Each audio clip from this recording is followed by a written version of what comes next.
জিলানী দৌড় শুরু করলেন। জিলানীর আব্বা দৌড়, শ্রুতির উল্টা দৌড় শুরু করলেন। আবু সালেহ জঙ্গি যায় তিনি বাগান পেয়ে গেলেন। দৌড়ে তিনি বাগান পেয়ে গেলেন। বাগানের মালিকের কাছে সালাম দিয়ে বলতেছেন, চাচা যান, আমি একটা মস্ত বড় ভুল করে ফেলেছি। আপনার বাগানের ফল নদীতে পড়ছে, নদীর স্রোতে ভাইসা ভাইসা গেছে। আমি নদীর পার আসলাম, ফলটা দেখে আমি তুললে খাইয়া ফেলছি। এখন তো আমি মস্ত বড় ভুল করে ফেলেছি। এই ফলটা তো মালিক আপনি অনুমতি নেই নাই। এবার আপনি ফলের দাম কত বলেন, দামটা দেই। আর যদি দাম না নেন আমারে আপনি মাফ করেন। মাফ নেবার জন্য আমি আইছি। বাগানের মালিক ছিলেন বহুত বড় একজন আল্লাহওয়ালা। ইনার একজন আল্লাহওয়ালি মেয়া ছিল, অনেক সুন্দরী, অনেক সুন্দরী, আবার বড় আল্লাহওয়ালি। বাগানের মালিক কয়, হায় হায়, আজকে এতদিন যাবত মনে মনে কয় আল্লাহর কাছে দোয়া করি, মালিক আমার মেয়েটার জন্য উপযুক্ত একটা পাত্র মিলায়া দাও। আমার মেয়েটা যেমন আল্লাহওয়ালি, এমন একটা আল্লাহওয়ালা ছেলে তুমি মিলায়া দাও। স্বামী স্ত্রী দুজনে আল্লাহর কাছে দোয়া করে। দোয়া করলে, করার মতো দোয়া করলে আল্লাহ কেমনে মিলায়া দেয় দেখেন। পাত্র খুঁজন লাগে নাই, পাত্র নিজেই গড়াইছে। মাতো না, পাত্র খুঁজন লাগে নাই, চাওয়ার মতো চাইছেন, আল্লাহ গড় ফাটাইয়া দিছে। আবু সালেহ জঙ্গির শ্বশুর ইনি কয়, বাজান একটু দাঁড়াও, আমি আইতেছি ভিতর দেখা। গিয়া কয়, বিবি গো, এতদিনের দোয়া মনে হয় আল্লাহ কবুল করে ফেলছে। পাত্ররে আল্লাহ আমাদের গড় ফাটাইয়া দিছে। কেমনে কেমনে? কয় এমনে এমনে। গাছের ফল কত যুবক খায়, কত যুবক গাছে উইটা না কইয়া খায়া যায়, কেউ কোনোদিন মাফ নিল না।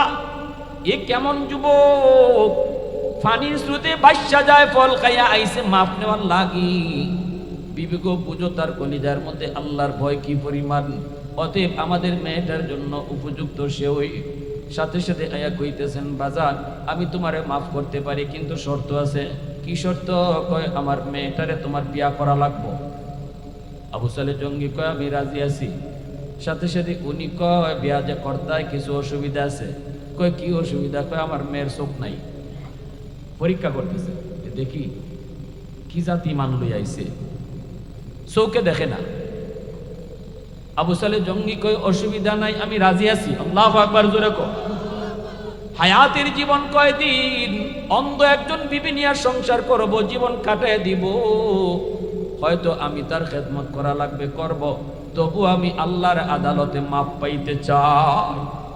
একটা ফল খাইছি, ওই ফলের কারণে জাহান্নামের আগুনে আমি জ্বলতে রাজি না গো।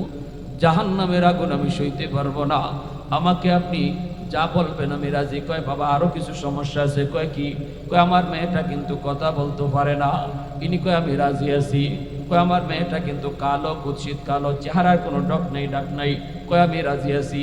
আমার মেয়েটা কিন্তু ফাও নাই, আঁকতে পারে না। কয় তাও রাজি আছি। আল্লাহু আকবার জোরে কও, আরো জোরে কও, আল্লাহু আকবার। এই বুরুঙ্গার কোন যুবক রেডি আছো? এরম বউ হইলে বিয়া করতে রাজি আছো কেনা? অত না বা লন্ডনী তাও রাজি না। না লন্ডনে দেখি তুই তো যদি চোখ না পারে, লন্ডনে দেখি তুই তো যদি কতই হইতো না পারে, ঠিক না নি?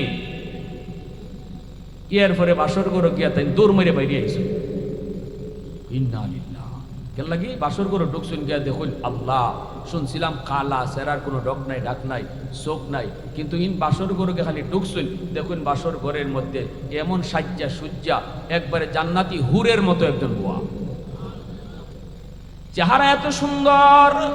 আবার উনার পাশ চাইয়া মুসকে হাসি দিয়া কয়, আসসালামু আলাইকুম ওয়া রাহমাতুল্লাহ। আবু সালেহ জঙ্গি কয়, আমি শুনলাম চোখ নাই, আমার ভাই দিয়ে এইভাবে চায়।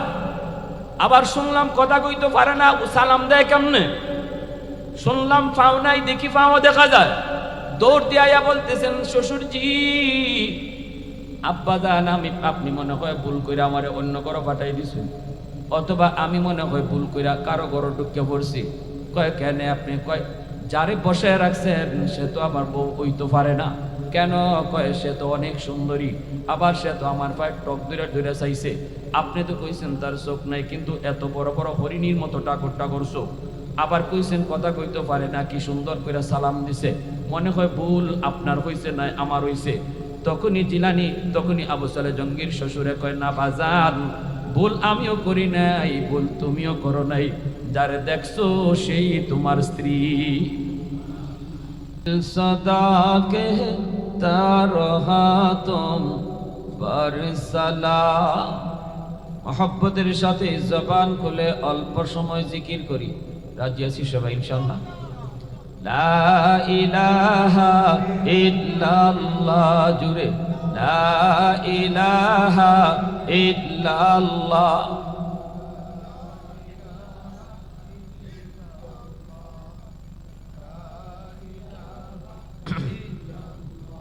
মহব্বতের সাথে লা ইলাহা ইল্লাল্লাহ।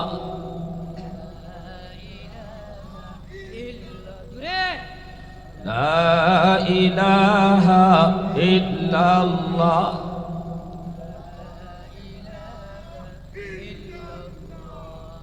লা ইলাহা ইল্লাল্লাহ মুহাম্মাদুর রাসূলুল্লাহ।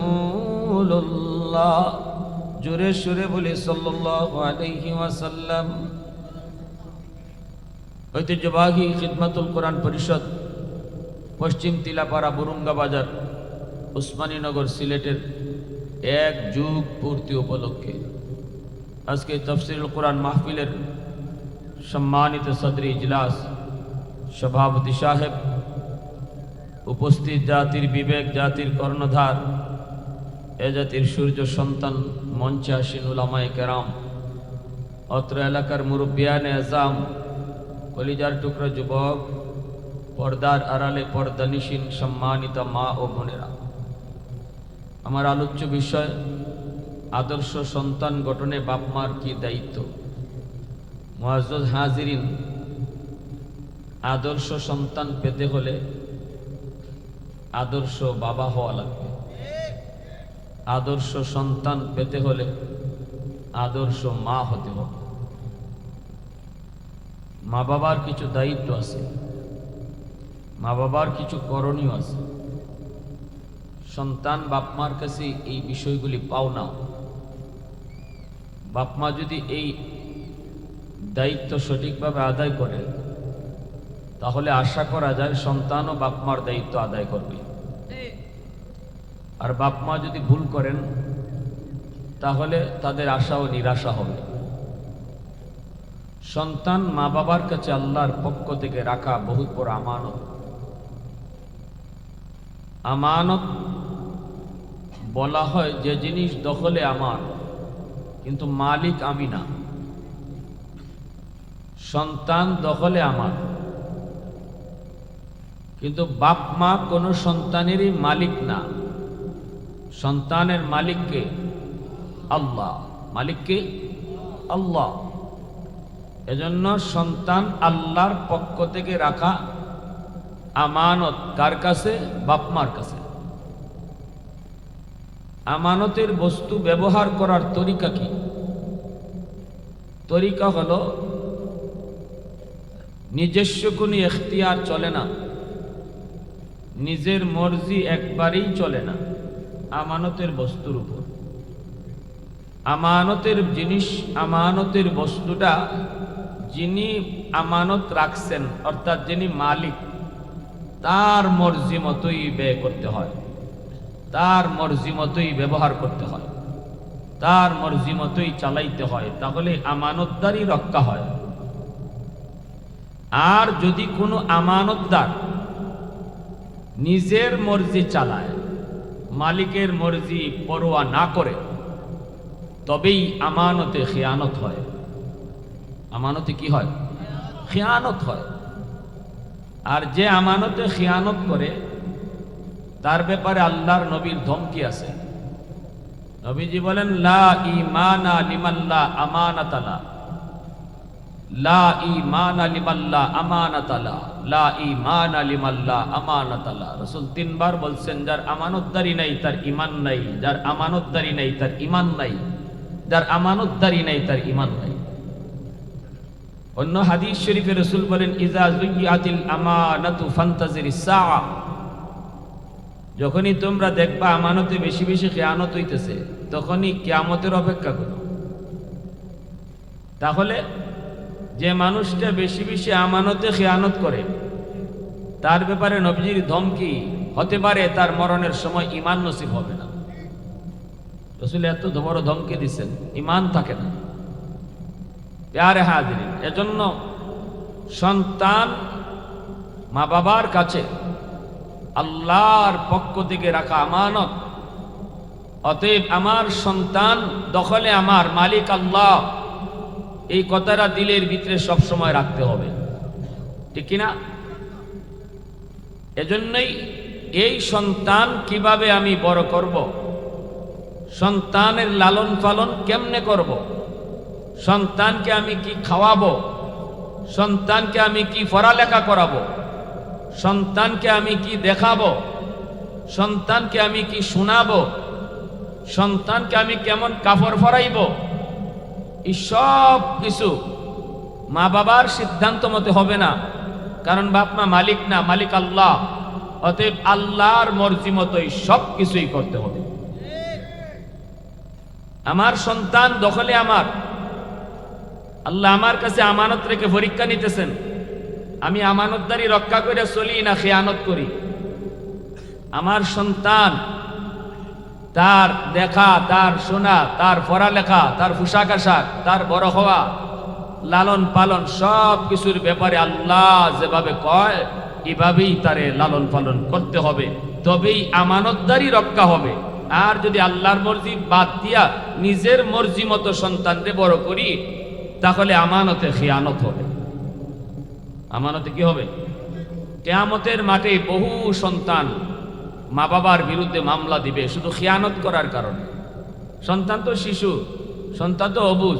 শিশুকালে তো আর আপনার ডাক লইতে পারতো না, আউক দিতে পারতো না যে আব্বা আমারে তুমি কিতা পড়াও, আব্বা আমার কিতা দেখাও, এই কথা তো বাচ্চায় কইতে পারতো না। কাজ বাচ্চা তো ছোট, আমি বাবা আমি মা তারে যেভাবে শিখাইতেছি, যেভাবে দেখাইতেছি, এভাবে সে বড় হইতেছে। কিন্তু হাসরের মাঠে এই বাপমার বিরুদ্ধে সন্তান মামলা দিব, আল্লাহ আজ আমি জাহান্নামী আমার বাপমার কারণে। আল্লাহ আজ আমি নামাজ পড়ি নাই, মদ খাইছি, নেশা করছি, এই অন্ধকার জগতে যাওয়ার পিছনে আমার মা বাবা দায়ী। জিগাম আমার বাপ মায় আমানত রক্ষা করে আমারে বড় করছেনি। যদি আমানতদারি তারা বুঝে আমারে লালন পালন করত, আমি জাহান্নামী হওয়ার কথা না। রব্বানা আতিহিম দিফাইন মিনাল আযাব ওয়ালআনহুম লানান কাবীরা। সন্তান বলবে, মালিক আমার মা বাবাকে ডাবল শাস্তি দাও, ডাবল। আমাকে জাহান্নামের ভিতরে তুমি যেই পরিমাণ শাস্তি দিবা, আমার মা বাপরে ডাবল শাস্তি দাও। কারণ এই বাপ মার ভুলের কারণে আজ আমি জাহান্নামী। অথচ দুনিয়ার সকল সন্তান আল্লাহর পরিচয় নিয়ে দুনিয়াতে আসে। নবীজি বলেছেন, কুল্লু মাউলুদিন ইউলাদু আলাল ফিতরা ফাআবাওয়াহু ইউহাব্বিদানিহি আও ইউনাসসিরানিহি আও ইউমাজ্জিসানিহি আও কামা ক্বালা আন-নাবিয়্যু আলাইহিস সালাতু ওয়াস সালাম। আল্লাহর নবী বলেন, উম্মতের দল সমস্ত সন্তান দুনিয়াতে আগমন করে আল্লাহর পরিচয় নিয়া, আল্লাহ পাকের মারিফত দিয়া। আল্লাহরে মঈনুদ্দিন চিশতি যেইভাবে চিনে, আব্দুল কাদের জিলানী আল্লাহকে যেইভাবে চিনে, নবীজি বলেন এইভাবে দুনিয়ার সকল সন্তান আল্লাহরে চিনে দুনিয়াতে আসে। সুবহানাল্লাহ। ইহুদির সন্তান, নাসারার সন্তানটাও আল্লাহর পরিচয় নিয়ে দুনিয়াতে আয়। আমার আপনার সন্তানও আল্লাহর পরিচয় নিয়ে দুনিয়াতে আসে। কেমন চিনা চিনে? কয় 100-এর 100 আল্লাহরে চিনে। সুবহানাল্লাহ। সে তো দুনিয়াতে আসছে পাক্কা নামাজি হইয়া, সে তো নামাজ লইয়ে দুনিয়াতে আইছিল, কিন্তু বাপ মার ভুলের কারণে সে নামাজ ভুলা গেছে। কিনা জোরে বলেন? সে তো হালাল হারাম ভালো করে চিনতো, মা বাবার ভুলের কারণে সন্তান বেলাইনে বেপথে চলে গেল রে যুবু। এজন্য বাপ মা ভুল করা যাবে না। সন্তান পেটে আসা মাত্রই তো মার দায়িত্ব শুরু হয়ে গেল, বাবার দায়িত্ব শুরু হয়ে গেল, এমনকি বিয়ার আগ থেকেই তো শুরু হয়ে যায়। আমার সন্তানের মা আমি কারে বানাবো, এই বিষয়টা বিয়ার আগেই চিন্তা করা লাগবে, ঠিক কিনা?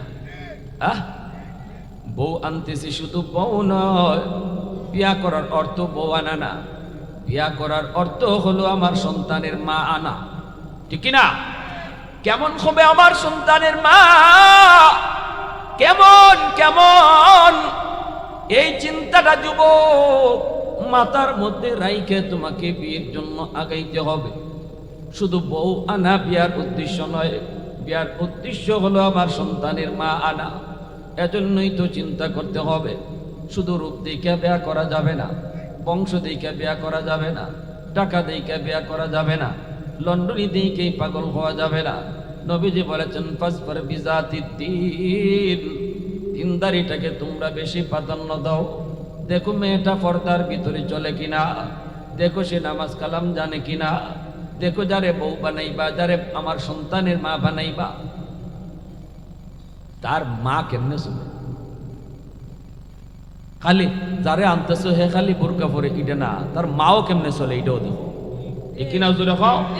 সব সময় মনে রাখবেন সন্তানের উপরে মার আসর বেশি পড়ে, বাপের চেয়ে সন্তানের উপরে মার আসর বেশি পড়ে।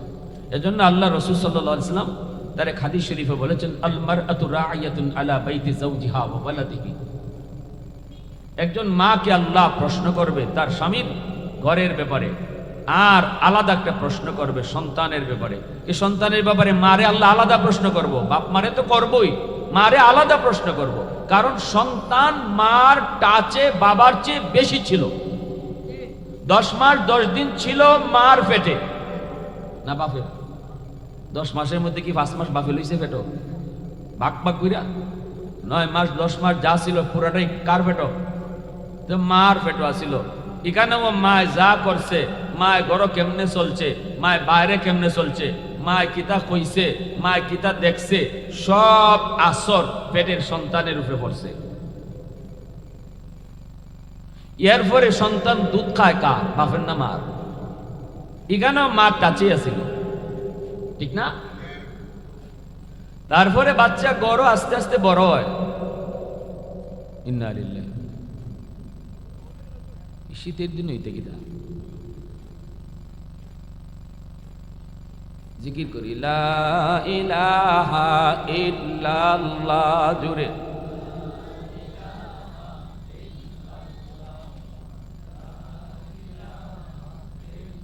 ভাই আওয়াজ দেন না ভাই, জিকিরে আওয়াজ দিলে গুনাহ হয় না সওয়াব হয়?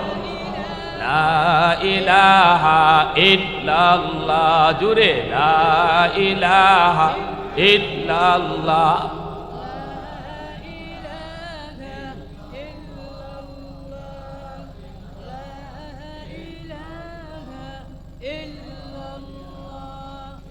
লা ইলাহা ইল্লাল্লাহ।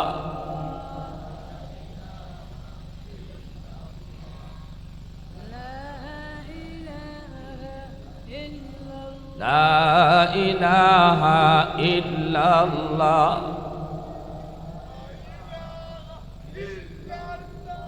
লা ইলাহা ইল্লাল্লাহ মুহাম্মাদুর রাসূলুল্লাহ। জোরে সুরে বলি সাল্লাল্লাহু আলাইহি ওয়াসাল্লাম। আমার ভাইরা বন্ধুরা, যুবক একটু কথাগুলা মন দিয়ে বোঝার চেষ্টা করেন। পেটে ছিল মার, দুধ খাইছে মার, ঘরের মধ্যে ছিল তাও মারেই বেশি দেখছে। বাবা তো ঘরের বাহিরেই বেশি ছিল, বাবা দোকানে ছিল, বাবা চাকরি করেছে, বাবা বাহিরে বাহিরে ছিল রুজি রোজগারের জন্য।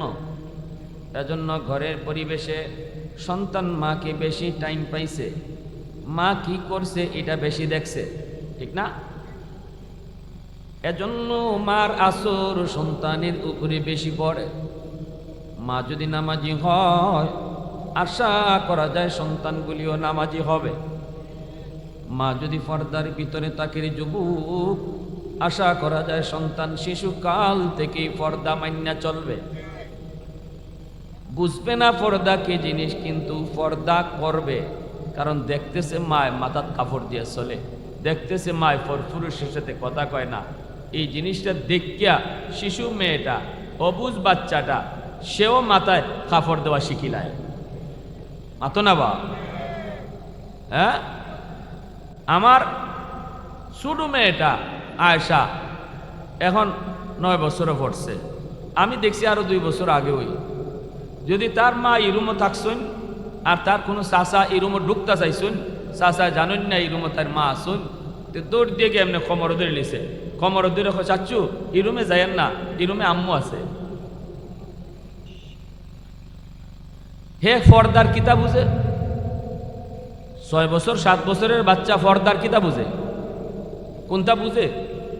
কিন্তু হে দেখতেছে ছোটকাল থেকে যে তার মা তার চাচারার সামনে যাইন না, তার চাচারাও তার আম্মার সামনে আইন না, এটা বুঝে লেছে। এজন্য অন্য কোনো পুরুষ মার রুমে ঢুকি যাইব, এটা হে মানতে রাজি না, দেয় না, বুঝে লেছে। তাহলে বোঝা গেল মার আসরটা সন্তানের উপরে বাবার থেকেও বেশি পড়ে। আমার বাইরা বন্ধুরা, যুবক, পেটে সন্তান নিয়ে যদি মা বেশি বেশি মিষ্টি খায়, সন্তান বড় হওয়ার পরে মিষ্টি প্রিয় হয়। পেটে সন্তান নিয়ে যদি মা বেশি বেশি টক খায়, সন্তান বড় হওয়ার পরে টক প্রিয় হয়। পেটে সন্তান নিয়ে যদি মা বেশি বেশি ঘুমায়, সন্তান বড় হওয়ার পরে অলস হয়। পেটে সন্তান নিয়ে যদি মা ঘরের টুকটাক কামকাজ করে, এই সন্তান বড় হওয়ার পরে কর্মঠ হয়। পেটে সন্তান নিয়ে যদি মা বেশি বেশি গান শুনে, সন্তান বড় হওয়ার পরে গায়ক হয়। খালি গান গাইব, খালি গান গাইব, খালি গান মুখ দিয়া বাইরিব। আর পেটে সন্তান নিয়ে যদি মা বেশি বেশি করে কোরআন তেলাওয়াত করে, এই সন্তান অল্প দিনে হাফেজে কোরআন হয়। পেটের সন্তানের উপরে মার আসর, পেটের সন্তানের উপরে মায়ের আসর। পাত্র যেমন হয়, জিনিসের উপরে পাত্রর আসর গিয়া পড়ে। তরকারির ফাতিলও যদি চা জাল দেন, এই চা মিঠা লাগবো না জাল লাগবো? বুরুঙ্গার মানুষের মাতুন নেব। আপনারা চা তরকারি ফাতিলও খাননি? হ্যাঁ, একদিন চা খাইয়া দেখবা তরকারি ফাতিলও, দেখবা চা জাল লাগে। কি জন্য? কি জন্য? তরকারির পাতিলের আসর চার উফরে দেয়া পড়ছে, বোঝা গেল পাত্রের আসর। পাত্র যেটা হয়, এই পাত্রের আসর জিনিসও যায় পড়ে। ঠিক কিনা জোরে বলেন? মা হলো পাত্র, বাবা হলো পাত্র। এই মার আসর সন্তানের উপরে যায় পড়বে। মা যদি পেটে সন্তান নিয়ে পর্দার ভিতরে থাকে, এই সন্তান বড় হওয়ার পরে আল্লাহওয়ালা হয়, এই সন্তান বড় হওয়ার পরে বুজুর্গ হয়, এই সন্তান বড় হওয়ার পরে মেধাবী হয়, ব্রেন বড় ধারালো হয়। আর পেটে সন্তান নিয়ে যদি মা বেশি বেশি বেপরদায় চলে, পরপুরুষের সামনে যায়, পরপুরুষ যদি মার পেটের সন্তান, এই জিনিসটা তারা যদি দেখে, তাহলে এই সন্তান বড় হওয়ার পরে ব্রেন ঢিলা হয়, বেহায়া হয়। মা বেহায়ার মতো চলছে যদি, তাহলে পেটের সন্তানের উপরে বেহায়ার আসর গিয়ে পড়ে। এই সন্তানের লাজ লজ্জা কমইব, শরম কমইব। এটা অভিজ্ঞরা অভিজ্ঞতার আলোকে বলছেন, এটা হাদিস না। অভিজ্ঞরা অভিজ্ঞতার আলোকে বলছেন। 16 ডিসেম্বরে বাইরেছি ঢাকা থেকে, যাব আমি বরিশাল মাহফিলে। পুস্তকলা ব্রিজের উপরে যায়, দেখি আমার গাড়িই যায় না, মানুষের ঠেলায়। খালি জোয়ান ফুয়ার ফুরি সব আইসেন রাস্তা। 16 ডিসেম্বর বিজয় দিবস উদযাপন করে। নজর পড়ছে এক মহিলার পায়, পর্বত গাড়ির সামনে পড়ছে, আমার নজর আমি আটকাই মুখেম নেই। নজর পড়ছে, আমি তার বডির কন্ডিশন দেখে বুঝতেছি কোন দিন না কোন টাইমে বাচ্চা হয় ঠিক নাই। কথাটা বুঝছেন না? আমার সব বাংলায় এখন যেত না। তার বডির কন্ডিশনে বোঝা যায় এই মহিলার বাচ্চা কোন টাইমে হয় ঠিক নাই, কোন দিন না। এই মহিলাটা এইভাবে এত বড় একটা ফেট লইয়া সে যে হাজার হাজার ফুলাবানের সাথে আইয়া রাস্তার ডলাডলি করে, এই ফেট থেকে আব্দুল কাদের জিলানী আইব, জোরে খবর মঈনুদ্দিন চিশতি আইব, কিতা আইব, এশা শিকদার, ঠিক না নি? হ্যাঁ, ওই আরেকজন হাসি নাইব, হাসি হাসি নিয়ে আইব। পরে আপনি আমরার কাছে আপনারা দুষবা, হুজুর ফুলায় যে ইয়াবা খাওয়া খায় আর যে ট্যাবলেট খায়, হুজুর একটু পানি ভরা দে, হুজুরে দিবা পানি ভরা, খাম হইতো না। গন্ডগোল তো লাগাইছেন আপনি, পেটও থাকতে হবে, তো এখন হুজুরে পানি ভরা খাম হইব কেমনে? মাতো না বা রোগ যেখানে ইগানো ওষুধ দেও, আগুন যেখানে ইগানো পানি দেও, আগুন লাগছে শেরপুর পানি দেও ফরিদপুর, কুশিয়ার আর সব পানি ডাললো আগুন নিব্ব নি শেরপুরে আগুন। গন্ডগোল লাগাইছে আমি, রোগ আমার আসমানো, ডাক্তার দর্শি জমিনো, আর দূর সকলতা মেসাবের পানি ভরা দেন কাম হয় না। আর আমি বাড়ি তাই ওই পারলে মাইক লিলাই নাই রে, আগের হুজুর নাই, আগের মেসাব নাই বলে কি হয়েছে, আগের হুজুররা ফু দিলেই ডাইরেক্ট অ্যাকশন আসিল, আর এখন কয়বার যে মেসাবের কাছে পানি আনলাম, কাম হয়ে না, ফুলে আরো বেশি খায়। তো এই অবস্থা, এই যে এখানে রিয়েকশনের জায়গায় রিয়েকশন হইতেছে, এটা হুজুরের দোষ না, তো দোষটা তো যেখানো এখানো ওষুধ লাগবো, আগুন যেখানো এখানো পানি লাগবো। এজন্যই আমি বলি যে আমরা আগে রোগ ধরি, রোগ দইরা চিকিৎসা করেন, রোগ না দইরা খালি টেস্ট দিব ডাক্তারে 10টা 20টা 25টা গেলেও বর্তমানে ডাক্তার হলদের কাম হইল, রোগ ধরাধরি নাই। আপনি খালি গেছেন না, গেলে ভরি কইব এই টেস্ট এই টেস্ট এই টেস্ট, 10টা 20টা টেস্ট দিয়ে দিল, আর এখান থেকে হের পার্সেন্টেজ আইলো, এখন আপনার টেস্ট লইয়া যায় না, এখন টেস্ট করাইতে করাইতে আপনি পেস্ট হয়ে গেছেন। বাড়িও বেসো, জমিও বেসো, পারলে গাড়িও বেসো, এই টেস্টের টাকা দিতে দিতে, ঠিক না নি? এটা হইলো বর্তমান আমাদের দেশে ডাক্তারের হালত। আর আমরারও এই অবস্থা, সমাজের অবস্থা এরকম, আমরাও রোগ একানো আর ডাক্তার ধরি আর একানো। মেসাবের কাছে পানি ভরার জন্য যাই, কাম হয় না, কাম হইতো না। এজন্য আমার ভাইরা বন্ধুরা, যুবক, যে কথা বলতেছিলাম একটু মন দিয়ে শোনো। পেটের সন্তান পেটে আসা মাত্রই তোমার দায়িত্ব শুরু হয়ে গেল। পর্দার ভিতরে থাকো, পর্দার ভিতরে থাকো, বেশি বেশি করে কোরআন তেলাওয়াত করো। এজন্যই তো খাজা মঈনুদ্দিন চিশতি রহমাতুল্লাহি আলাইহির আম্মা একদিন মঈনুদ্দিন চিশতিকে বলতেছেন, বাবা মঈনুদ্দিন, ও বাবা মঈনুদ্দিন, প্রথম দেখায় তোমার চেহারা দেখা 90,000 হিন্দু কালেমা পড়ে মুসলমান হয়েছে। এটা তোমার কোনো ক্রেডিট নয়, এটা আমি মার ক্রেডিট, আমি মার ক্রেডিট। মঈনুদ্দিন চিশতি কয়, হ মা তোমারই ক্রেডিট। মা কয়, বাজান, জীবনে আমি মা কোনোদিন তোমাকে অজু সারা দুধ খাওয়াই নাই।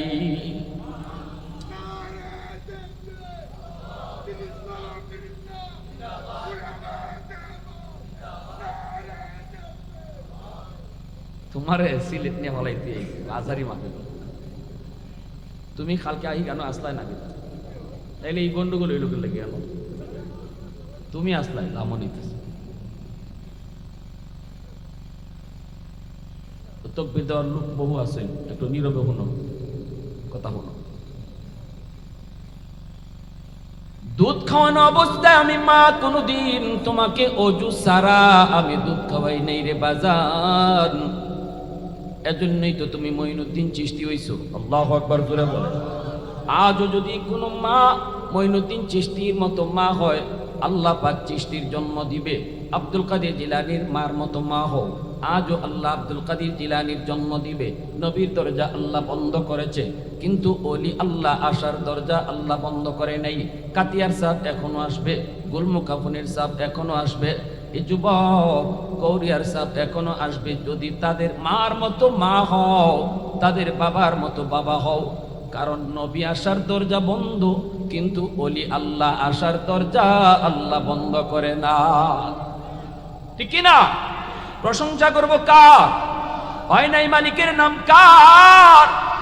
ওয়াহদাতি কি হিফাজতি নেহি বেকুওয়াতে বাজু, ওয়াহদাতি কি হিফাজতি নেহি বেকুওয়াতে বাজু, आती भी कुछ कामी हक ले खुदा दा, ऐ मर्द खुदा तुझको कुव्वत नहीं हासिल, जा बैठ किसी गार में अल्लाह का कर याद, जा बैठ किसी गार में अल्लाह का कर याद, ये सच है कि बातिल की तरफदार नहीं हम, गद्दार न समझो हम गद्दार नहीं हाँ, फूलों की तरह नरम मिजाज अपना है नजर, हम तीरी नहीं नेज़ा व तलवार नहीं हाँ, हम तीरी नहीं नेज़ा व तलवार नहीं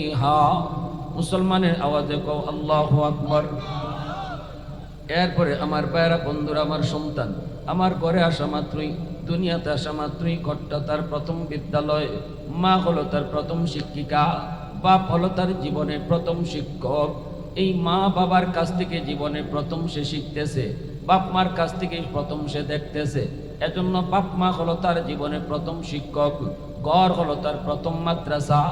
এই ঘর থেকে এই জীবনের প্রথম শিক্ষকের কাছ থেকে প্রথম বিদ্যালয়ে যা দেখবে, যা শিখবে, এটা মরণ পর্যন্ত তার মেমোরিতে রেকর্ড হয়ে থাকবে। কারণ শিশুদের দিল দিমাগ কাদামাটির মতো, কাদামাটির মধ্যে যা খুশি তা লেখা যায়। মাটি যদি শক্ত হয়ে যায় লিখতে চাইলেও লেখা যায় না। শিশুদের দিল দিমাগ হলো কাদামাটির মতো। চোখ হলো তাদের ভিডিও রেকর্ডার, কান হলো তাদের অডিও রেকর্ডার। শিশুরা ঘরের মধ্যে চোখ দিয়া যা দেখে মেমোরিতে ভিডিও আকারে রেকর্ড করে রাখে, কান দিয়ে ঘরের মধ্যে যা কিছু শুনবে অডিও আকারে রেকর্ড করে রাখবে। যেদিন বাচ্চা সাপ্লাই দিবে ওই দিন এতদিন যা রেকর্ড হয়েছে সাপ্লাই কিন্তু তাই দিবে। টেপের মধ্যে আপনি যদি গান রেকর্ড করেন গান বাজবে, টেপের মধ্যে আপনি কোরআন তেলাওয়াত যদি রেকর্ড করেন তেলাওয়াত বাজবে। এইবার আপনার সন্তানের চোখ নামক ভিডিও রেকর্ডার, এই রেকর্ডারে তুমি কি রেকর্ড করাবারে যুবক, এটা তোমার সিদ্ধান্ত। কান নামক অডিও রেকর্ডারে তুমি কি রেকর্ড করাবা, সিদ্ধান্ত নিবে মা, সিদ্ধান্ত নিবে বাবা। যদি আমি কোরআন তেলাওয়াত রেকর্ড করাই কানে, আমার সন্তান বাজাইবে যখন তেলাওয়াত বাজাইবে। চোখের মধ্যে যদি নামাজ পড়ার দৃশ্য রেকর্ড করাই, আমার সন্তান যদি দেখে মা পর্দা করে, পর্দা করার দৃশ্য যদি আমি রেকর্ড করাই চোখে, এই বাচ্চা বড় হওয়ার পরে পর্দার পক্ষেই কথা বলবে। এজন্য আমার সন্তান দুনিয়াতে আসছে আল্লাহর ওলি হইয়া, কবরেও যাবে আল্লাহর ওলি হইয়া। যদি বাপ মা আমানতদারি রক্ষা করে তারে বড় করে, কবরেও যাবে সে আল্লাহর ওলি হইয়া। দুনিয়া আসছে সে আল্লাহর ওলি হইয়া, এটা আমার নবী বলেছেন। এরপরে এই উলায়ত যদি নষ্ট হয়, বুজুর্গি যদি নষ্ট হয়, নবী কয় বাপ মা দায়ী। বাপ মার কারণে সন্তান ইহুদি হয়, বাপ মার কারণে নাসারা হয়, বাপ মার কারণে মুশরিক হয়। নবীজি বলেছেন এই কথা, আমি মৌলবী কই নাই, কইছেন আমার রসুল। এজন্য আমি বলতেছি, ভালো করে শুনবেন। এ যুবক ভালো করে ইয়াদ রাখো, আমার সন্তান দুনিয়াতে আসা মাত্রই আমি তার প্রথম শিক্ষক, আমার মা তার প্রথম শিক্ষিকা। ঠিক কি না? আমার স্ত্রী তার প্রথম শিক্ষিকা আর আমি বাপ তার প্রথম শিক্ষক। এখন আমি তারে যা শিখাইমু এইটা তার মরণ পর্যন্ত আসর। এখনো মনে পড়ে আমার সেই ক্লাস 3-তে না 4-এ জানি পড়ি, আমার আব্বা একজন জেনারেল শিক্ষিত মানুষ, আমার গোটা ফ্যামিলি জেনারেল শিক্ষিত। এই লাইনে শুধু আমি একা। আব্বা সরকারি চাকরিজীবী, বর্তমানে রিটায়ার্ড, বাইত সচিব, রানিং উপসচিব, বর্তমানে আইন উপদেষ্টার সচিব, একান্ত সচিব, আমার আপন ছোট ভাই। তো আমার আব্বা যখন এখানে আব্বার পাশে আব্বার একজন বন্ধু আসছেন, আমি ছোট ওই রুম থেকে আব্বার পাশে আসলাম, আইসে একটু বসলাম, বসে একটু ঘেঁষাঘেঁষি করতেছি। ছোট বাচ্চারা দেখবেন বাপ মার পাশে আইসে এমনি ডলাডলি করে, তো মেহমান দেখলে আরেকটু যেন উদাই যায়, তো আইয়া এভাবে আইয়া একটু কষাকষি করতেছি। তা আব্বা আমারে বলতেছেন, বাবা আইসো তো ভালো কথা, সালাম কই? কি কইছেন? সালাম কই? তা আমি শরম পাইয়া বলতেছি, আসসালামু আলাইকুম আঙ্কেল। তা আমার আঙ্কেল বলতেছে, ওয়ালাইকুম আসসালাম বাবা, ভালো, বেঁচে থাকো বেঁচে থাকো। উনি তো খুশি, কিন্তু আমার আব্বা বলতেছে, না আমি তোমার সালাম নিলাম না। আব্বা আমারে কি বলছেন? আমি তোমার সালাম নিলাম না, তুমি রুম থেকে বের হও, রুম থেকে বের হও, আবার রুমে ঢুকবা, সালাম দিয়ে ঢুকবা, যেভাবে বাবা তোমার শিখাইছে এইভাবে। তো আমার আঙ্কেল বলতেছে, ভাই বাদ দেন, ছোট মানুষ বুঝছে না, ও তো এখন সালাম দিছেই, সংশোধন তো করে নিছে। আব্বা তখন বলতেছেন, ভাই এখন যদি ওর সালামটা আমি নিয়ে নেই, সারা জীবন ইয়াদ থাকবে না। আব্বা আমারে বের করছেন রুম থেকে, আমি রুম থেকে বের হইছি, বের হইয়া আবার সালাম দিয়ে রুমে ঢুকছি, যার কারণে আজ 35 বছর পরেও আমার সেই সালামের কথা আজও মনে আছে। আগেই বলেছি, বাবা হওয়া সহজ, আদর্শ বাবা হওয়া কঠিন। মা হওয়া সহজ, আদর্শ মা হওয়া কঠিন। সবাই তো আদর্শ সন্তান চাই, পৃথিবীতে এমন কোনো মা নাই বাবা নাই যে সন্তান আদর্শ সন্তান চায় না, ভালো সন্তান চায় না। কিন্তু আদর্শ বাবা কয়জন হতে পারল? আমার আদর্শ সন্তান পেতে হলে তো আমি বাবাকে আদর্শ বাবা হতে হবে। একটা আদর্শ সন্তান পেতে হলে তো আমি মাকে আদর্শ মা হতে হবে। 16ই ডিসেম্বরে আমি বের হইলাম বেপরদায়, শত শত যুবকের সাথে ডলাডলি করলাম, আর আমি আমার সন্তান আদর্শ সন্তান চাই, এটা কি কোনোদিন সম্ভব? বলেন। এজন্য বলি, যুবক ভালো করে শোনো, আমার আপনার দায়িত্ব, অনেক দায়িত্ব, মা বাবার অনেকগুলি দায়িত্ব। সন্তানকে তুমি সালাম কালাম শিখাও, সন্তানকে তুমি কালেমা শিখাও, সন্তানকে দোয়া দরুদ তুমি শিখাও, এগুলা তো বাপ মার দায়িত্ব। মক্তবে দেওয়ার পরে, মাদ্রাসায় ভর্তি করার আগেই তো বাপ মার কিছু শিখানির দায়িত্ব আছে। আমাদের বাপ মা তো আমাদেরকে অনেক দোয়া দরুদ এগুলা তো শিশুকালেই ঘরে থাকতে শিখাইয়া দিয়েছেন, আপনাদেরকেও শিখাইছেন। আগে ছিল, এখন নাই। এখন হইছে মা মোবাইল টিপতেছে, বাবা মোবাইল টিপতেছে, দোয়া শিখাইব কোন টাইমে? ঠিক না? ঘুমের দোয়া যেই টাইমটাতে মা শিখাইবার কথা, যেই টাইমটাতে আমাদের মা আমাদেরকে ঘুমের দোয়া শিখাইছেন, এই টাইমে এই জমানার মায়েরা মোবাইল টিপে টিপে ঘুমায়। এই সময়টা বাবা মোবাইল টিপে টিপে ঘুমায়। সন্তান ঘুমের দোয়া শিখবে কার কাছ থেকে? শিখবে কার কাছ থেকে? ঠিক কিনা ভাই? আমি যদি বলতাম বাবা ডান হাতে খাও, আল্লাহ খুশি হয়, শিশু বাচ্চারা জিগাইতো, আম্মু আল্লাহ খুশি হইলে কি হয়? এ বাচ্চাদের খাসলত হইল প্রশ্ন করা। তখন আপনি কইতেন আল্লাহ খুশি হইলে বেহেশত পাওয়া যায়, জান্নাতে যাওয়া যায়। তখন এই বাচ্চারা আবার প্রশ্ন করবে, আম্মু জান্নাত কারে করে? ঠিক না? আপনি বলতেন জান্নাত চিরস্থায়ী শান্তির ঠিকানা, মরণের পরে আল্লাহ দিব। ওই যে জান্নাতের পরিচয়টা আপনি এক কথায় বাচ্চারে শোনায় দিছেন তার শিশুকালে, এই কথাটা তার দিল আর দিমাগের মধ্যে পাথরে খোদাই করে লিখে দিছেন। এই জান্নাতের পরিচয় সেই শিশুকালে নিয়ে গেছে তার মেমোরিতে, মরণ পর্যন্ত এটা ভুলবে না, ইয়াদ থাকবে, ইয়াদ থাকবে। যে বয়সে শিখানোর কথা এই বয়সে শিখাও, বয়স পার হয়ে গেলে শিখাইতে চাইলে রিয়াকশন হয়। ঐশী তার বাপকে মাকে খুন করলো, নিজের হাতে জবাই করলো। একটা ছোট মেয়ে তার বাপ মারে ঘুমের ওষুধ খাওয়াইয়া এত বড় পুলিশ অফিসাররে জবাই করলো। কেন? যেই বয়সে বাচ্চাটারে মেয়েটারে শিখাইবার কথা আল্লাহর পরিচয়, যেই বয়সে তারে শিখাইবার কথা নামাজ রোজা, যেই বয়সে তারে শিখাইবার কথা হালাল হারামের কথা, যেই বয়সে তারে শিখাইবার কথা কোন কাজে আল্লাহ খুশি, কোন কাজে আল্লাহ নারাজ, ওই বয়সে কিছুই করলাম না। আমি এরকম সেন্টুগেন্টি পরাইয়া আর হাফ প্যান্ট পরাইয়া মেয়েরে নিয়ে মার্কেটে গেলাম, আর যদি আমি কইছি ভাই আপনি মেয়েটার এই পোশাকে লইয়া বাইরেছেন কেন, কইতেন হুজুর বুঝে না, বুঝে না, বুঝে না। আমি বলি যেই মা যেই বাপে অবুঝ বাচ্চারে ইউরোপীয়দের কালচারে বড় করে আর কয় বুঝে না, এই মায় বুঝে না, এই বাপে বুঝে না, এই বাচ্চার বিলায়ত, এই বাচ্চার বুজুর্গি, এই বাচ্চার কারামতি নষ্ট করার জন্য এক নম্বরে তার বাপ মা দায়ী। বুঝেই যদি না, তাহলে আমার রসুল কেন বললেন দুধের বাচ্চার সামনে তোমরা স্বামী স্ত্রীর গোপন সম্পর্ক যেটা করবা না? রসুল নিষেধ করলেন কেন? জবাব দাও। তুমি যদি বলো আমার মেয়েটারে আমি হাফ প্যান্ট পড়াইছি, এটা তো ছোট বাচ্চা, অসুবিধা কি? আমি সেন্টু গেঞ্জি পড়াইছি, এটা ছোট, বুঝে না, অসুবিধা কি? আমি প্রশ্ন করলাম, যদি শিশু বাচ্চা বুঝেই না, আমার রসুল কেন নিষেধ করলেন যে দুধের বাচ্চার সামনেও স্বামী স্ত্রীর গোপন সম্পর্ক যেটা এটা করবা না, তার চোখের সামনে করবা না? কেন আল্লাহ রসুলি কথা বুঝাইলেন? রসুলি কথা বুঝাই গেছেন, অবুঝ বাচ্চা যদিও বুঝে না, কিন্তু চোখ দিয়া যেটা দেখে এটা তার মেমোরিতে রেকর্ড হয়ে থাকে। যেদিন সাপ্লাই দিবে, রেকর্ড যা হইছে তাই সাপ্লাই দিবে। কষ্ট পাইতেছেন আপনারা? কি ভাই কষ্ট পাইতেছেন? কষ্ট নেন না। আমার আলোচ্য বিষয় এটা, রোগ দইরা কথা কওয়া, এজন্য বলতেছি কষ্ট নিয়েন না। এজন্যই লোকমান হাকিম তার সন্তানকে আল্লাহর পরিচয় শিখাইতেছেন।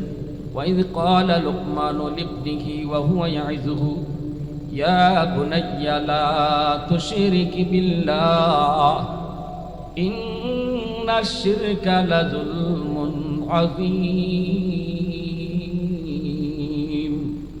আল্লাহ পাক রব্বুল আলামিন পবিত্র কোরআনুল কারীমের ভিতরে একখান সূরা আছে, সূরাতুল লুকমান। হয়তো আমরা অনেকেই এই সূরার নামটা শুনছি, অনেকেই এই সূরা আমরা পড়িও।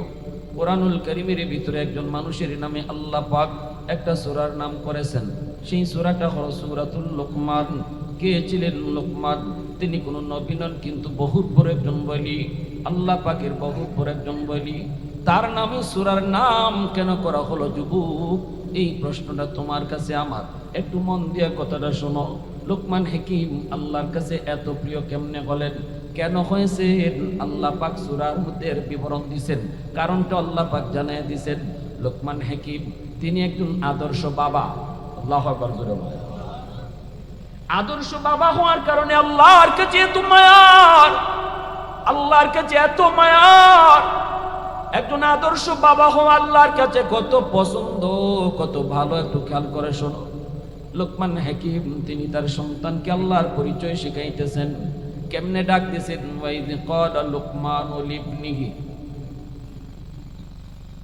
ইয়া বুনাইয়া। লোকমান হাকিম যখন তার সন্তানকে ডাক দেয়, বাজান, ডাকটা কত সুন্দর।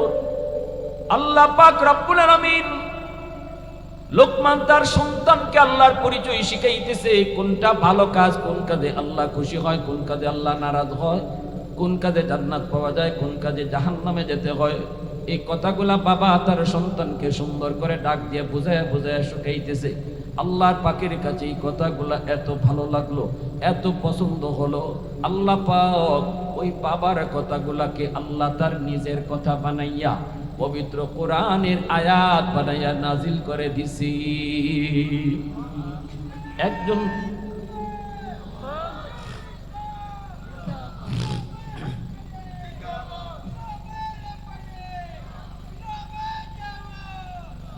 বাবার কথা, একজন বাবার কথা আল্লাহর কথা হয়ে গেছে। আল্লাহু আকবার জোরে বল। একজন বাবার কথা আল্লাহর কথা। কোরআনের কথাগুলি কার কথা? এই মাথা না গেল মুরব্বী বাবাজিদেরকে কইতেছি না, এখানে জোয়ান ফোয়ান যারা আছে তারা তো আমার মতে জোয়ান ভাই, তোমরা আওয়াজ দিবাই, রাজি আছো না? মুরব্বী বাবাজিদের কষ্ট দিও না। যুবকরা, ও আমার যুবক ভাই, খলজার ভাই, আওয়াজ দিও, আওয়াজ দিও, আওয়াজ দিও। আর বুঝছো যৌবন কালটা বড় দামি আল্লাহর কাছে। এই জমিনে যত আল্লাহর ওলি হইছে সব যৌবনে ওলি হইছে। যত ওলি হইছেন যৌবনে ওলি হইছেন, আর বয়স যত বাড়ছে আল্লাহ সম্মান তত বাড়াই দিছে। অতএব অলির দপ্তরে নাম লেখাইবার টাইম যৌবন কাল, অলির দপ্তরে নাম লেখাইবার টাইম যৌবন কাল। আল্লাহু আকবার জোরে কও। লোকমান হাকিম একজন মানুষ, একজন আদর্শ বাবা। ওই আদর্শ বাবার কথাগুলো আল্লাহ পাকের কাছে এত ভালো লাগলো। কি কথাগুলি কয়? কথাগুলি আল্লাহ পাকের পরিচয় শোনাইতেছে, সন্তানকে আল্লাহর পরিচয় শোনাইছেন, সন্তানকে ভালো কাজের উপদেশ দিয়েছেন, সন্তানকে নামাজের কথা বলছেন, সন্তানকে হালাল হারামের কথা বলছেন, সন্তান যেই কাজে আল্লাহ খুশি হয় এই কাজগুলি শিখাইছেন, যেই কাজে আল্লাহ নারাজ হয় এই কথাগুলা তারে বোঝাইছেন। আল্লাহ পাক রব্বুল আলামিনের কাছে কথাগুলা এত ভালো লাগলো। আল্লাহ পাক কুরআনুল কারীমের মধ্যে এই কথাটা এইভাবে কোন নাই, আল্লাহ বাপের কথাটাও উল্লেখ করেছেন। বাপে পুত্রে এইভাবে কইছে, অতএব আমি আল্লাহ এইভাবে কইতেছি। আল্লাহু আকবার, জোরে কও। আল্লাহ এইভাবে উল্লেখ করে বুঝাই দিছেন। এই কথাগুলো আল্লাহ ডাইরেক্ট কইতে পারতেন, কিন্তু আল্লাহ ডাইরেক্ট কয় না।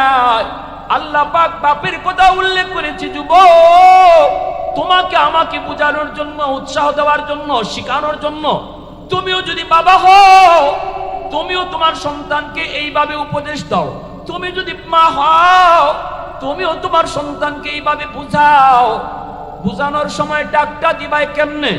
এ বেটা, ধমক দিয়া না, রাগ কইরা না, চিল্লায় না, হাঁক দিয়া না। আল্লাহ পাক ভাষাটাও শিখাইয়া দিছে। ডাক দিবাই আদর কইরা, যেইভাবে লোকমান হাকিম তিনি তার সন্তানকে বড় আদর করে ডাক দিয়েছেন, ইয়া বুনাইয়া। ইয়া বুনাইয়া শব্দের অর্থ হলো ও আমার আদরের টুকরা বাজান, ও আমার কলিজার টুকরা ফুট, ও আমার কলিজার টুকরা ফুট। এইভাবে আদর কইরে তুমি নামাজের তারে শিখাও, এইভাবে আদর কইরে তার আল্লাহর পরিচয় শিখাও।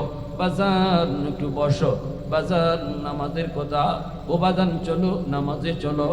এইভাবে সুন্দর করে ডাক দাও, ধমক দিয়া কইও না, এ বেটা তুই নামাজে যাস না রে, এই নামাজে গেলি না। আল্লাহ না না, সাবধান। জি পুত্রে ইবাই নামাজি কানি নাই, আল্লাহ শিখাইতেছে। জি পুত্রে ইবাই নামাজি কানি নাই, জি পুত্রে এইভাবে রোজা হিকানি নাই। সুন্দর কইরা বুঝের মাধ্যমে বালাক মায়ার সুরে ডাকতে। ভাইয়ের আমার, এজন্যই বলছিলাম হযরত রবিয়াতুর রায় বহুত বড় একজন মুহাদ্দিস, বহুত বড় একজন রাবী। ওনার বাবা যখন দাওয়াতের কাজে চলে যাবেন, তখন তার স্ত্রী ছিলেন গর্ভবতী। স্ত্রীকে বলতেছেন, বিবিকে বলতেছেন, বিবি গো, আমার সন্তান যদি ছেলে সন্তান হয়, তুমি তারে আলেম বানায়ো, তিনি শিখাইও, আল্লাহর পরিচয় শিখাইও। এ যুবক, তোমার সন্তানকে তুমি আলেম বানাইবা না, অসুবিধা নাই। তোমার সন্তানকে তুমি হাফেজ বানাইবা না, অসুবিধা নাই। তোমার সন্তানকে তো তুমি মুফতি বানাইবা না, অসুবিধা নাই। ডাক্তার বানাইবা, ঠিক আছে, আমরাও সাপোর্ট করি। তুমি যদি তোমার সন্তানকে পাইলট বানাইতে চাও, আমাদের কোনো অসুবিধা নাই।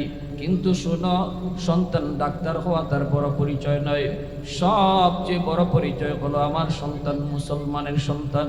অতএব সবার আগে তারে মুসলমানি শিখাও। ডাক্তার পরিচয় তার বড় নয়, মুসলমানি তার বড়।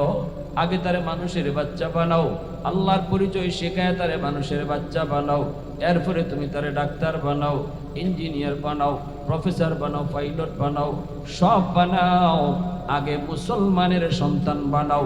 আর মুসলমানের সন্তান যদি বানাইতে হয়, ঘরের পরিবেশ থেকেই তুমি তারে আল্লাহর পরিচয় শিখায় শিখায় বড় করো। ঠিক না নি? হ্যাঁ,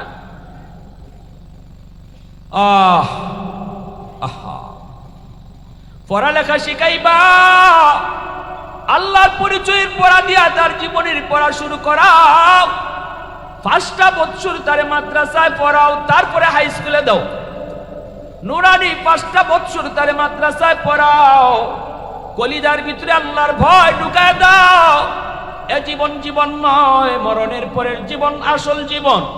এই স্লোগান, এই থিওরি সন্তানের কলিজার ভিতরে তুমি ঢুকায় দাও। এই জীবনের প্রতিটা কাজের হিসাব আল্লাহর দরবারে দিতে হবে। কথাগুলি সন্তানের কলিজার ভিতরে ঢুকায় তুমি তারে হাই স্কুলে দাও, 5টা বছর নুরানি মাদ্রাসায় পড়াও। তাহলে সে আল্লাহকে ভালো করে চিনলো, নামাজ ভালো করে শিখলো, আখেরাত ভালো করে বুঝলো, কবর জগৎ সে জানলো। আর এই কথাও বুঝা গেল এই জীবন জীবন নয়, মরণের পরের জীবনটাই হলো আসল জীবন। এই কথাটাও সে বুঝলো। এই জীবনের সবচেয়ে বড় আদর্শ হলো আমার নবীর আদর্শ। আমার নবীর আদর্শের উপরে কোনো আদর্শ নাই। এই বিষয়টা তার কলিজার ভিতরে ঢুকাও, তার মেমোরিতে ভালো করে এই বুঝটা তুমি ঢুকায় দাও। তারপরে যখন সে হাই স্কুলে যাবে বেনামাজি হবে না, কলেজে গেলেও বেনামাজি হবে না, ডাক্তার হলেও ডাক্তার হবে, আদর্শ ডাক্তার হবে, ডাকাত হবে না। যদি সমাজের সেবক হবে কখনো সমাজের ক্ষতি করবে না, টাকার লোভে রুগী মারবে না, ঠিক না? নর্মাল ডেলিভারি কেসের রুগী কয় সিজার করতে হবে, নাইলে বাচ্চাও মরবো মাও মরবো। ডাক্তার ভালো করে জানে যে সিজার লাগবে না, বাচ্চার পজিশন নর্মাল, এরপরেও কয় না সিজার করতেই হবে, নয় মাও মারা যাবে বাচ্চাও মারা যাবে। এই ডাক্তারে কি করবেন আপনারা? 2 মিনিট আছে। আচ্ছা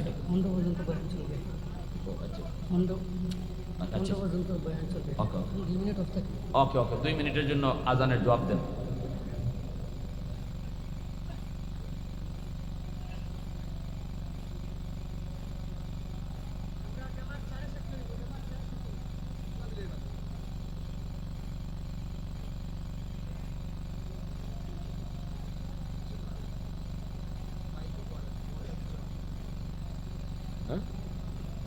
সম্মানিত উপস্থিতি, আমাদের সলাতুল ইশার জামাত 7:30 ঘটিকার সময় অনুষ্ঠিত হবে। হজরতের বয়ান চলবে 7:20 পর্যন্ত, 15 মিনিট পর্যন্ত।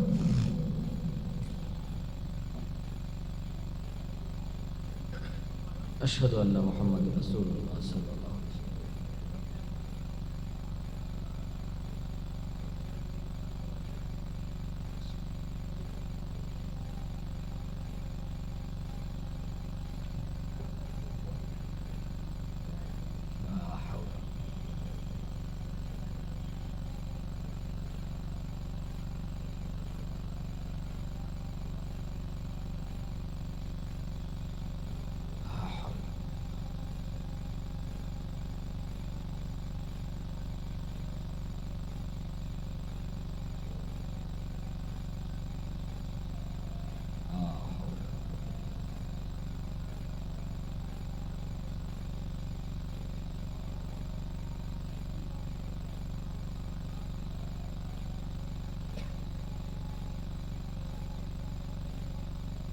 আল্লাহ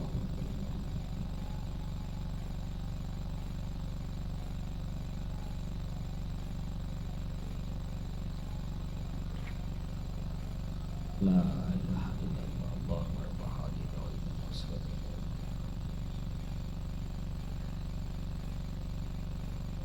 বলছিলাম আপনার যেই ডাক্তার নর্মাল ডেলিভারি কেসের রুগীরে কয় সিজার করা লাগবে টাকার লোভে, 20,000 টাকার লোভে, একটা সুস্থ মহিলাকে সারা জীবনের জন্য অপারেশন করে অসুস্থ বানায় দেয় শুধু টাকার কারণে, এই ডাক্তারের ডাক্তার হইবেন না ডাকাইত হইবেন? এজন্য বলছিলাম মানুষের বাচ্চা জন্ম নিলে মানুষ হয় না, মুরগির বাচ্চা জন্ম নিলে মুরগি হয়। মানুষের বাচ্চা মানুষ বানাইতে হলে কোরআন শিখাইতে হয়, ঠিক না? মানুষের বাচ্চা জন্ম নিলে মানুষ হয় না, তারে মানুষ বানাইতে হয়। আর মানুষ বানানোর শিক্ষা হলো আল্লাহর পরিচিতির শিক্ষা, আখিরাতের ভয়ের শিক্ষা, এই দ্বীনি শিক্ষা, কোরআনের শিক্ষা। এজন্য আমরা বলি যে ডাক্তার বানাইবেন, ইঞ্জিনিয়ার বানাইবেন, প্রফেসর বানাইবেন, পাইলট বানাইবেন, এটাও এই দেশের জন্য দরকার। সব মুফতি সাহেব হলে ডাক্তার হইব কেডায়? আমরা অসুস্থ হইলে ডাক্তারি করতো কেডায়? মুফতি সাহেব কি পারবো? যে ডাক্তার লাগতো নিলে লাগতো না, ডাক্তার হন, কিন্তু আগে মুসলমানের বাচ্চা বানান, সন্তানটাকে মুসলমানই শিখান, আগে আল্লাহর পরিচয় শিখান, আখিরাতের ভয় ঢুকান, তারপরে ডাক্তার বানান। ডাকাইত হবে না, আদর্শ ডাক্তার হবে, সমাজের সেবক হবে, জনগণের সেবক হবে, ঠিক কিনা? আমার ভাইয়েরা একথাই বলছিলাম, এই কথাটাই বলছিলাম, এমন একজন বাবা হও, এমন একজন মা হও। আব্দুল কাদের জিলানি হইছেন, কেমনে হইছেন?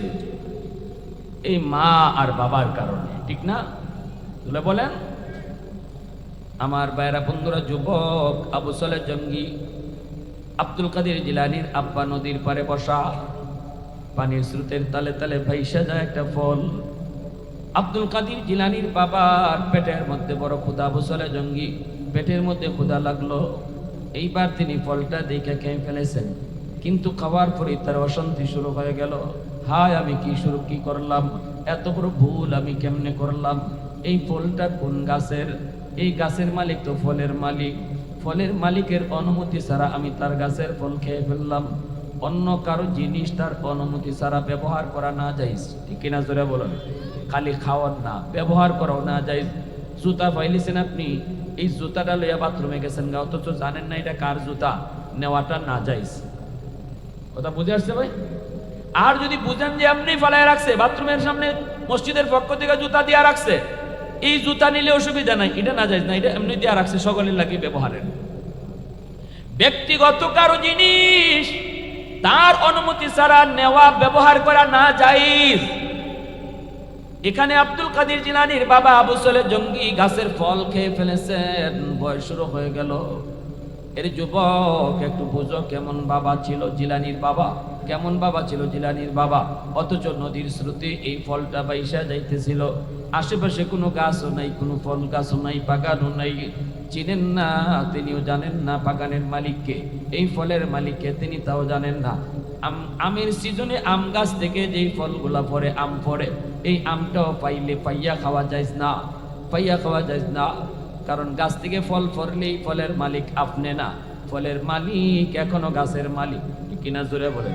গাছের মালিকই ফলের মালিক থাকে। মাসালা হলো আমটা মালিক ঋণে বুঝাই দিয়াই তুইব, ভাই আপনার গাছের একটা আম পাইছি, নেন আমটা নেন। এইবার মালিক যদি মানুষের বাচ্চা হয়, নিজে নিত না, তোমারই ফেরত দিব, ঠিক না? নিব মাতো না। গাছের মালিকে কইব জীবনে কত আম ইটাইয়া খাইলো, কেউ কোনোদিন লই আইলো না, আর তুমি পাইয়া আমার বাড়িতে লই আইছো বাদাম, তুমি খাও। এটা ওই যে আপনারে দিল, ঠিক আছে বাবা তুমি নিয়ে খাও, এটা 100% হালাল হইছে এখন। হ্যাঁ, জিলানীর বাবার দিলের ভিতরে ভয়, হায় আমি একটা নাজায়েজ কাম করে ফেললাম, আরেকজনের জিনিস খেয়ে ফেললাম, এজন্য জানি কতদিন আমার জাহান্নামের আগুনে জ্বলতে হয়। হারাম খানা আমার পেটের ভিতরে ঢুকলে এই খানা থেকে আমার শরীরে রক্ত হবে। লা ইয়াদখুলুল জান্নাতা জাসাদুন গুযিয়া বিল হারাম, যেই দেহটা হারাম খানা দিয়ে গড়ে উঠে, এই দেহ কখনো জান্নাতে যাবে না। যেই বাবার শরীরের ভিতরে হারাম রক্ত, এই শরীরের রক্ত থেকে কখনো আব্দুল কাদের জিলানী আইবে না। এই বাবার গর্ভ থেকে মঈনুদ্দিন চিশতি আসবে না। ঘরের ভিতরে যদি হারাম খানা ঢুকে, সুদের টাকা ঘুষের টাকা যদি ঘরে ঢুকে, সন্তান লালন পালন করো, এই সন্তান কোনোদিন আল্লাহওয়ালা হবে না। হারাম টাকা দিয়া সন্তান লালন পালন কইরা আল্লাহওয়ালা বানানি যায়। জোরে কো। জিলানী দৌড় শুরু করলেন, জিলানীর আব্বা দৌড়, শ্রুতির উল্টা দৌড় শুরু করলেন। আবু সালেহ জঙ্গি যায় তিনি বাগান পেয়ে গেলেন। আমার এলাকার মা বোনের একটু দিলটা নরম করে কথাগুলি বুঝো। সব বাবার জন্য উদাহরণ, সব মায়ের জন্য উদাহরণ দিতেছি। দৌড়ে তিনি বাগান পেয়ে গেলেন। বাগানের মালিকের কাছে সালাম দিয়ে বলতেছেন, চাচা যান, আমি একটা মস্ত বড় ভুল করে ফেলেছি। আপনার বাগানের ফল নদীতে পড়ছে, নদীর স্রোতে ভাইসা গেছে। আমি নদীর পাড়ে আসলাম, ফলটা দেখে আমি তুলে খাইয়া ফেলছি। এখন তো আমি মস্ত বড় ভুল করে ফেলেছি। এই ফলটা তো মালিক আপনি, অনুমতি নেই নাই। এবার আপনি ফলের দাম কত বলেন, দামটা দেই। আর যদি দাম না নেন আমারে আপনি মাফ করেন। মাফ নেবার জন্য আমি আইছি। বাগানের মালিক ছিলেন বহুত বড় একজন আল্লাহওয়ালা। ইনার একজন আল্লাহওয়ালি মেয়ে ছিল, অনেক সুন্দরী, আবার বড় আল্লাহওয়ালি।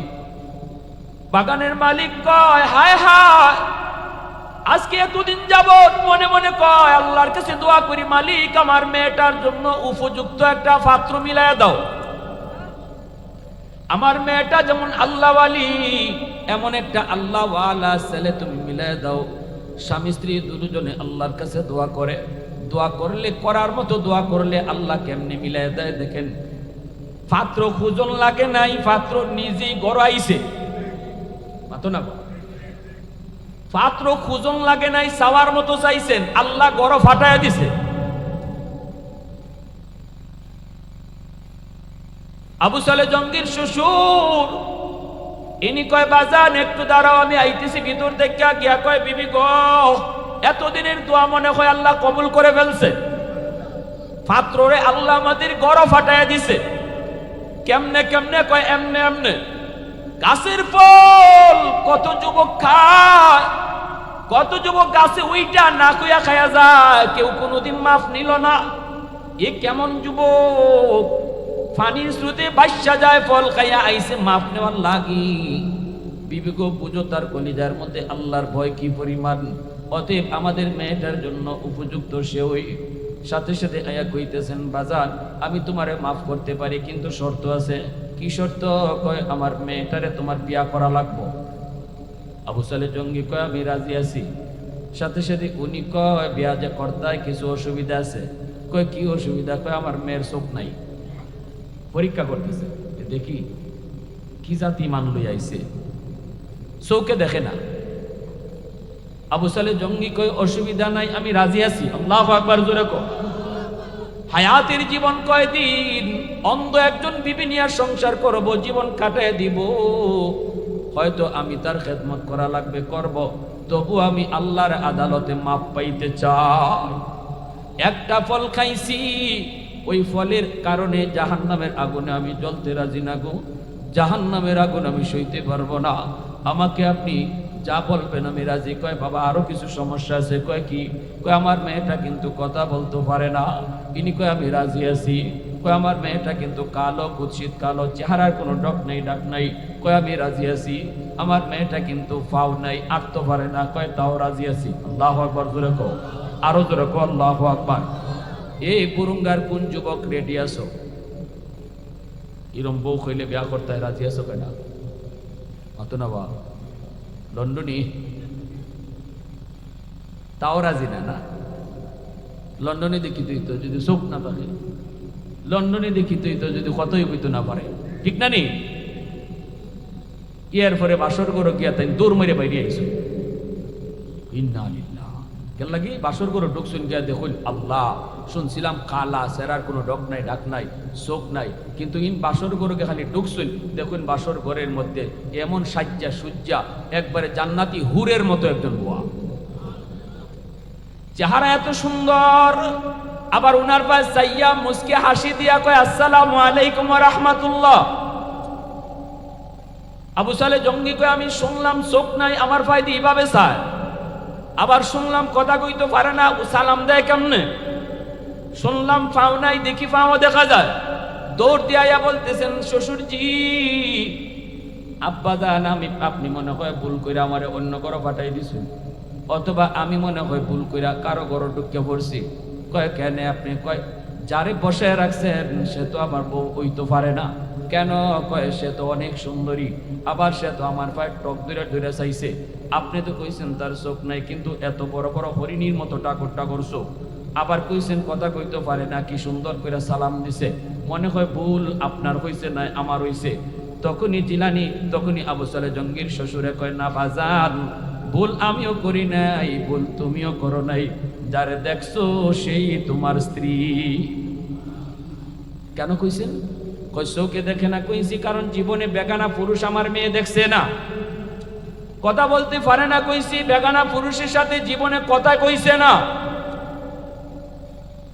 শুধুমাত্র আন্দরের ভিতরে ছিল এজন্য কইছি অন্ধকার কালো হাঁটতে পারে না পর্দার বাইরে কোনোদিন গেছে না এজন্য কইছি ফাও নাই এ যুবক এমন একজন মা এমন একজন বাবার গর্ভ থেকেই আল্লাহ পাক জগৎ বিখ্যাত ওলিদের সর্দার জিলানীর জিলানী আল্লাহ জন্ম দিছে আল্লাহু আকবার জোরে কও আরো জোরে কও আল্লাহু আকবার मैं तालिब मौला हूँ मेरे इश्क़ निराला मैं तालिब मौला हूँ मेरे इश्क़ निराला है जुमला जहाँ जिनके तजल्ली से उजाला मादर दो जहाँ गैर खुदा यार नदारम जुद याद खुदा ही जिद गुरकार नदारम अल्लाहु अकबर ज़ुरको এই ছেলেগুলা আমাদের সন্তানগুলা, বাপ মার দায়িত্ব।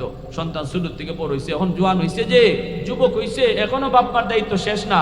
আমার সন্তানে কিতা করে না করে এগুলো বাপ মার দেখাশোনা করার দায়িত্ব আছে। সন্তান ওয়াজ মাহফিলে আয়োজন করাইলো, আমি বাপ এখনো বইয়া বইয়া করো টেলিভিশন দেখি, আমি চাচা এখনো বইয়া বইয়া চা খাই, আর আমার ফুলায় ওয়াজ মাহফিলে আয়োজন করাইছে। এই ফুলায় আগামী বছর যদি মমতাজ রে আইনা ফাইটা যায় গাওয়ায়, তাহলে এই সন্তান জাহান্নামে যাওয়ার আগে বাপ মারে জাহান্নামে পাঠাইবো। আল্লাহ, আমি যে মমতাজরে আনছিলাম, ফাইটা যায় গাওয়াইছিলাম, কেল্লাগি করছিলাম, আমার মারে আনো, আমার বাপরে আনো, আচ্ছা আমার আম্মারে আনো লাগতো না, কারণ আমার আম্মা ওয়াজ আইতা পারত না, আমার আব্বা আইলো না কেল্লাগি, আমার চাচা আইলো না কেল্লাগি, আমার দাদা আইলো না কেল্লাগি, আমার ভাই আইলো না কেল্লাগি, এরারে আনো। আমি তো ওয়াজের আয়োজন করছিলাম, এরা আইছে না দীক্ষা, পরের বছর মমতাজরে আইনা ফাইটা যায় গাওয়াইছি। কথা বুঝে আসছে? শোনো, রং না কথাকে, এই কথাটাই সঠিক কথা, কারেক্ট কথা। যুব সমাজ তাদেরকে এলাকার মুরব্বীরা ভালো পথে চালাইতে হবে, ঠিক কিনা জোরে বলেন? আমি যদি পিছন থেকে ভালো কাজের উৎসাহ দেই, যুবকরা ভালো পথে থাকবে, আর আমি যদি ভালো কাজের উৎসাহ তাদেরকে না দিই, যুবকরা খারাপ পথে চলে যাবে। যুব সমাজ যেদিকে যায় সমাজ ওই দিকে যায়। যুবকরা যদি ভালো থাকে সমাজ ভালো থাকে। আজ যুবকরা ওয়াজ মাহফিল নিয়ে থাকবে, সমাজ ভালো থাকবে। যুবকরা যাত্রার আয়োজন করবে, গোটা সমাজ নষ্ট হবে। তাহলে আমরা যাত্রা চাই না ওয়াজ চাই? কারা কারা চাই হাত উঠে আল্লাহরে দেখান। আল্লাহ কবুল করো, জোরে কোন আমিন।